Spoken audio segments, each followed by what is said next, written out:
यूनानी कहते थे कि औरत सांप से ज्यादा खतरनाक है। सुकरात का कहना था कि औरत से ज्यादा दुनिया में कोई भी चीज फितना और फसाद की नहीं। यूहन्ना का कौल है कि औरत शर की बेटी और अमन और सलामती की दुश्मन है। रोमन कैथोलिक फिरके में औरत को कलाम मुकद्दस को छूने की इजाजत नहीं थी, वो औरत को गंदा समझते थे। ईसाइयों की सबसे बड़ी हुकूमत रोमतुल कुबरा में औरतों की हालत लौंडी और गुलामों से ज्यादा बदतर थी। उनसे जानवरों की तरह काम लिया जाता था। दौरे जाहिलियत में औरतों को बेचा जाता था, औरतों की बोलियां लगाई जाती थी। अगर शौहर का इंतकाल हो जाता था तो उस औरत का मालिक उसका बेटा हो जाता था, और वो बेटा चाहे अपनी माँ को खुद रख ले, अपने लिए इस्तेमाल करे या फिर वो बेच दे। ये दौर था। दौरे जाहिलियत में जब लड़कियां पैदा होती थी तो उनको जिंदा दरगोर कर दिया जाता था, उनको दफन कर दिया जाता था।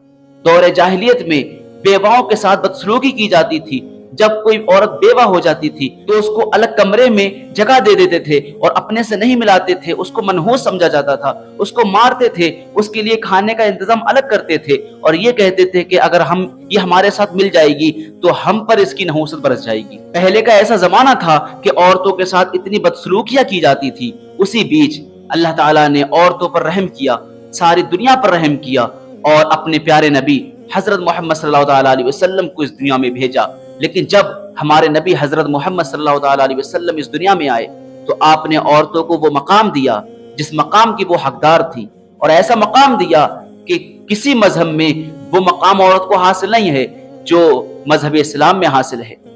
अब हाल ये है कि औरत को पहले इतना रुस्वा किया जाता था, औरतों को जलीलो ख्वार समझा जाता था, औरतों के साथ बदसलूकी की जाती थी, लड़कियों को पैदा होते ही जिंदा दफन कर दिया जाता था। जब औरत बेवा हो जाती थी तो उसको घर से निकाल दिया करते थे। लेकिन अब क्या हो रहा है? अब अगर औरत माँ है तो उसके पैरों के नीचे जन्नत है, अगर बेटी है तो वो अपने बाप के लिए बख्शिश का जरिया है, अगर औरत किसी की बीवी है तो उसकी ईमान की तकमील का जरिया है, अगर औरत किसी की बहन है तो उसकी गैरत का जरिया है। जब हमारे नबी हजरत मोहम्मद सल्लल्लाहु अलैहि वसल्लम इस दुनिया में आए तो आपने देखा कि हर तरफ कुफ्र और शिर्क फैला हुआ है। दौरे जाहिलियत में लोग जी रहे हैं, लोग अपनी जिंदा बेटियों को दफन कर दे रहे हैं। तो आपने उनसे फरमाया कि अपनी बेटियों को जिंदा दफन ना करो, अपनी बेटियों को मत मारो, बल्कि अपनी बेटियों को पालो, उनको जवान करके उनकी शादी करो। और ये फरमा दिया कि अगर कोई बाप अपनी बेटियों की अच्छी परवरिश करे और उसकी शादी कर दे तो वो बेटियां उसके लिए बख्शिश का जरिया बनेंगी।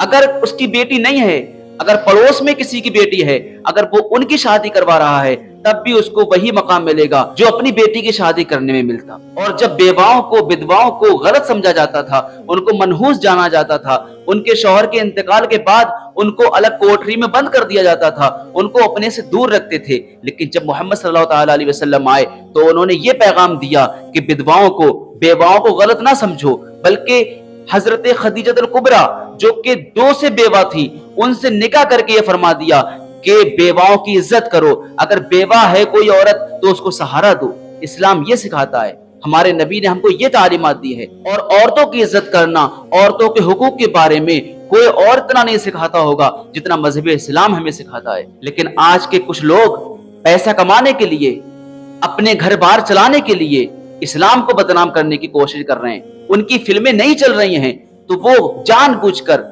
इस्लाम के खिलाफ फिल्में बना रहे हैं, हमारे मजहब को बदनाम करने की कोशिश कर रहे हैं, हमारे मजहब को नुकसान पहुंचाने की कोशिश कर रहे हैं, हमारे कुरान की तौहीन कर रहे हैं। कभी केरला स्टोरी बनाकर, कभी द कश्मीर फाइल बनाकर, और अब तो हद ही कर दी कि इन्होंने एक फिल्म बनाई जिसका नाम है हम दो हमारे 12। इस फिल्म में तो इन्होंने बिल्कुल ही कुरान पाक की तौहीन की है, इन्होंने मजहब इस्लाम को बदनाम करने की साजिशें की हैं। तो मेरी गुजारिश है कि ऐसे लोगों पर केस होना चाहिए और ऐसी फिल्मों पर बैन लगाना चाहिए। और मैं इंडिया की गवर्नमेंट से ये गुजारिश कर रहा हूं कि इन लोगों को कड़ी से कड़ी सजा दी जाए और इस फिल्म को बैन किया जाए। और मेरे तमाम मुसलमान भाइयों से बहनों से गुजारिश है कि आप इस फिल्म का ज्यादा से ज्यादा बायकॉट करें, और ऐसी फिल्मों से क्या कोई भी फिल्म ना देखें, आप हर फिल्म का बॉयकॉट करें, क्योंकि मजहब इस्लाम हमें यह भी नहीं सिखाता कि हम कोई फिल्म देखें। और आप इस वीडियो को ज्यादा से ज्यादा शेयर करें ताकि और लोग भी जान लें कि मजहब इस्लाम औरत की इज्जत करना किस तरह सिखाता है। मजहब इस्लाम औरतों पर जुल्म नहीं करता, मजहब इस्लाम ने तो औरत का मकाम दिलाया है, औरतों की इज्जत करना सिखाया है। पहले के दौर में जो औरतों पर जुल्म होते थे उस जुल्म को खत्म किया है मजहब इस्लाम ने।